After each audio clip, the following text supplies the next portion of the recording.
A child that is not embraced by the village will burn it down. To feel its warmth, story do you have? Story 1. One of my friends from elementary school. He's the typical middle child. His brother is 11 years older and his sister is 5 years younger. So, of course, he faces all the actual consequences for his other siblings' actions. Rules he didn't like were because of stuff his brother did. When his brother was a kid, if his sister did something stupid, it was his fault because he should have stopped her. His wants and needs were never the priority. If he wanted money, no, because it went to his brother in college. If he wanted friends to come over, no, because sister already had people coming over. He had to wear his brother's old clothes. But of course his sister got new clothes. Yada yada, you get the picture. When he was 16, he went out on a late-night food run. And while waiting in the drive-thru, someone rear-ends him pretty hard. Does a not insignificant amount of damage to his parents' car. The other driver takes full responsibility. Offers to pay for the repairs. Just an unfortunate accident.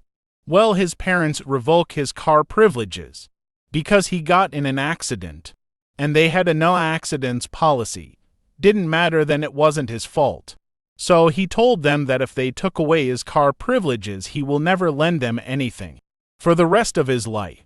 They grounded him for saying that. That was about a decade ago, and he has never once given them anything. No money, no car, not even housing. He literally made his parents get a hotel once. He said he would forgive them if they apologized. To my knowledge, they have not apologized. By the way, his sister was involved in an accident a few years back where she was at fault.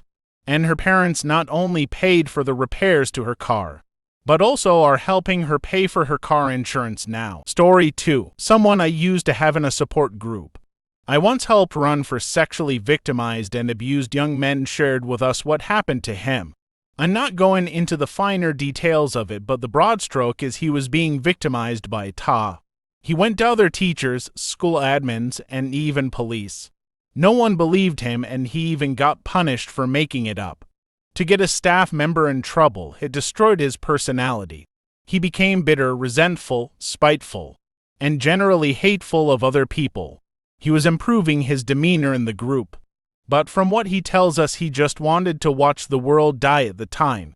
A couple years later, that same Ta tripped down the stairwell in one of the side hallways of the school, and he happened to be nearby.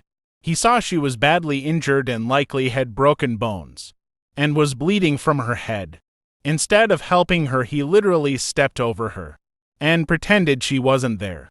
Security footage showed he wasn't the one to push her. But when asked why he didn't say anything or get help, he simply said that last time he tried to tell people about something involving her, no one helped, so why would they this time? Story 3. I was lied to by HR, and it led to me not getting a promotion. I basically put them in a position where I couldn't be replaced, and messed with the Excel codes I made for them that saved managers 6 hours a day. I didn't correct what I knew would get us high fees, since it wasn't technically my job. Then I quit. 700K in fines, nobody trained to do scheduling. Department without anyone to run it, and additional work for the managers was the damage. I started getting calls to help them fix it. I'm sure you can imagine how well that went for them. Story 4. I met this kid while in junior high. Knew him his first year in high school. Back in 78-79, remember the movie Carrie? He had that for a mother. He was super religious and had to pray multiple times a day. Carried a large Bible with his school books. Wore old-fashioned formal clothes, 1950s-style haircut, and horned-rim glasses. His mother punished him because she saw us talking when he got off the school bus. I guess I didn't pass the friend standard. He was so unsocialized and awkward. He was grateful to speak with anyone. And I didn't make fun of him. I guess it got to be too much. He didn't come back to school for the sophomore year. I later learned that while his mother was sleeping, he doused her with gasoline and set her in the bed on fire. She lived, and they just disappeared. I never heard of him again. Story 5. One of my friends in high school was a major overachiever. Stayed at school or work as much as possible, to the point where he may have spent an hour or less at home a day. He would always deflect questions about his home life, but confided in me that it was bad. Calling him the black sheep of the family would be a major understatement. His family had some money, not millionaire or billionaire, but better off than most. And they told him from elementary school he would always be useless and never amount to anything. He is making bank after getting through college and finding a bum job with a big pharmaceutical company. Meanwhile, his father's company, that has been in the family for a few generations, got picked apart by the government. Someone tipped them off that he was lying on taxes, hiring immigrants for next to nothing, hiding OSHA violations, and much more. As the dust was settling and the damage was really being seen, my buddy drove to his former family home and dropped off a file. The same file he gave an attorney that gave it to the government, and only said who won't amount to anything. Story 6. There was that nuclear revenge post about a guy ostracized by the entire town, I think cause he was born out of wedlock, and after getting out of there became an inspector of some kind. Eventually he was given a list of factories that needed reviewing, and one needed to close. The factory in his hometown was on the list. He goes there, inspects. They act all buddy-buddy thinking they're safe from closure. Worth 3 wrong. Every infraction, breach of safety, incorrect anything went into his report. The whole town basically was built around that factory, and when it shut down, the town was desolate and dead within a few years. Story 7. As a kid who was beaten for years by mother and stepfather, and dad knew this but wouldn't help me in the slightest way and treated me horribly, I can honestly say that as the kid who would take care of an ailing parent, I will now, as an adult, tell that now ailing parent that they are on their own to fend for himself. Story 8. When working at a daycare, I had a pair of boys in my class, Matt and John, fake names, of course. Full offense, John was trash. He was violent, shitty, foul-mouthed, uncooperative, and frankly, just not cut out for daycare. Kid was a budding psychopath. He never acted like this around anyone but me. He was a huge favorite among the staff. That didn't work with him, so much so that they thought I lied about or exaggerated his behavior. Until the day he stabbed me. Now the other one, my Burn the Village boy. God, he was the one everyone said was misbehaved, but like John, his behavior with me was completely different. I treated Matt the way I treated all my kids. I found him to be cheerful, helpful with younger kids, bright and eager to learn new things. I considered the fact that I was the first teacher to engage with Matt in a positive way, and also the first to ever tell John no and enforce rules with him. Shortly after I stopped working there, I heard from a former co-worker that there had been an incident. Apparently, everything went back to the status quo where everyone spoils John and acts like he's perfect, while treating Matt like he had already done something. There was a massive blow-up between him and John in particular, and from I heard, Matt basically hulked out and trashed the place. My heart broke for him. He just wanted attention and structure, and absolutely thrived with it. John needed discipline and structure of a different kind, but instead was coddled and enabled. The results were inevitable. I'm just sad it resulted in Matt getting kicked out. I hope he landed at a new school with teachers who actually cared about him. That entire center was a massive bullshit like that.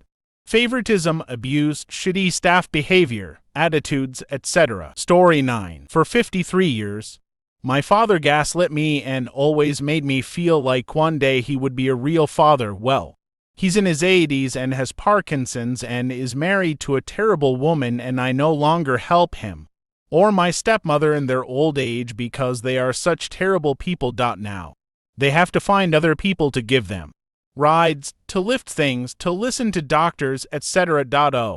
I also informed my stepmother that the day my father dies, and while she is picking out a casket, I will march into the IRS to report her for committing tax fraud with my father. There is no statute of limitations, and I want her to sweat every time she hears him cough, sneeze, or moan. Story 10. I'm a lesbian and was pretty much outcasted by my family. When I came out, they were all pretty abusive. I still babysat my sisters a lot because I wanted a relationship. For reference, I'm 20 and they're 6 months, and for recently, My girlfriend and I were able to get custody. My mom is pretty much out of the picture at this point. That whole side of the family that ousted me either wants custody or visitation with the babies. They get nothing. The last grandchild, the baby of the family, the cute little princess they all want to hold and dress up. But God forbid she has an opinion. They get nothing now. Story 11. My mother was abusive to my sister and I growing up. Sis ended up anorexic, has been in therapy her whole life. Took years and years to fix herself and still isn't there. I ended up with bad generalized anxiety, social anxiety, bipolar, depression, and self-loathing, and was emotionally and verbally abusive in past relationships. My mom used to make us promise we'd never put her in a home when she got old. Last year my mental problems came to a head and I started therapy, medication, and being honest with my parents about my mom's abuse. I gave them an ultimatum of either acknowledging the damage and taking responsibility by apologizing for it so we could move forward, or I'd never speak with them again. My dad apologized immediately. He was less abusive than she was, and held more guilt than she ever did. We're on good terms now. My mother denies everything and has been totally cut off by my sister and I. She will end up in an old folks' home after all. She has no children left. Consequences of her own actions. Story 12. My bio parents lost custody of me due to addictions and neglect. I was adopted as a teenager by a woman who ended up being emotionally abusive, and I was supposed to be thankful because she pulled me out of the gutter and gave me opportunities in her mind. She's an extravagant spender and has blown through a large inheritances and a divorce settlement, years of alimony, and refused to get a job.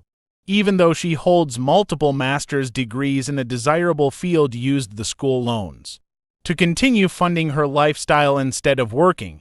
She never saved for retirement despite having the means and opportunity to do so. Growing up, she told me I would grow up to be a drug-addicted dropout. I suspect that her bio children were her retirement plan, because she told them to marry rich and pushed them into what she thought would be lucrative degrees. It was a classic scapegoat, golden children scenario. She never fathomed that of all her kids, it would be me that broke 6 figures, having landed a great career. Too bad for her that I cut her off 7 years ago and never looked back. She's now in her 60s, having to start over financially. Her children don't make enough to support her, and I won't contribute. Story 13. Veteran teacher here. Sometimes it's damned if you do, damned if you don't. I had a student who would act foolish, taunt other kids, and just be a total jerk until another kid would finally get fed up and challenge him. He would then cry, "I'm so tired of being bullied." Then kids would totally ignore his ridiculousness, and he would cry, "Have no friends. Everybody hates me." Always the victim, always blaming others for his bad behavior. Story 14. My relationship with my parents is at the best strain. I'm the oldest child of divorced parents, and my dad at some point, around 9 years old, stopped spending time with me. He ended up having 2 more kids for a different woman, both boys, and focused all his time on them and only paid for my schooling. Funnily enough, at this same age, I was starting to get sexually abused by my mom's abuser, her uncle. She knowingly left me alone with her abuser on multiple occasions, even over weekends. She also ended up having 2 other kids, and I kept them from being abused by allowing him to assault me so he wouldn't see them. I was thankfully raised for the rest of my childhood and even adulthood now by my grandparents, who are literal angels. I have told both of my parents that I won't be taking care of them as they get up in age, and I won't be helping raise their kids. The only comfort is that although I burnt down the village, I'm now warm. Story 15. My turn. I'm the only guy in my immediate and extended family, outside of the dads who weren't around. Literally every male task was thrown at me at a young age. Take out the trash, watch the kids, fix the lawnmower. I kid you not. This was all before I hit puberty, and whenever I reached a stressful time, it was always man up, followed by a shitty chuckle. By the time I made it to middle school and started to force my independence from my family, I was labeled ungrateful, selfish, and you name it. And I swore the moment I could leave I would. And never look back. One day I get into it with my mom and she puts me out. At 15, I had to figure out how to get to school and provide for myself all, while not giving up and going back. Within 5 years my family deteriorated to just people who share DNA. I'm 31 now and I'm no contact with most of my family excluding my sister. She always understood how I felt. And TBH, it feels good knowing that it fell apart without me. Because being a man to my family is being an absorber of everyone's problems. Story 16. I grew up with a kid named Brody. He was adopted from Russia as an infant and came to America with his adoptive parents. I'm telling you this so I can also say to my knowledge, he didn't suffer once he came here. His parents were wealthy, obsessed with him. He got breaks at school specifically because he was adopted, even though he couldn't possibly have any memory of it.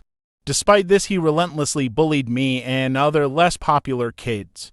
At our middle school, he would hit boys, girls, and anyone in between, just for pissing him off.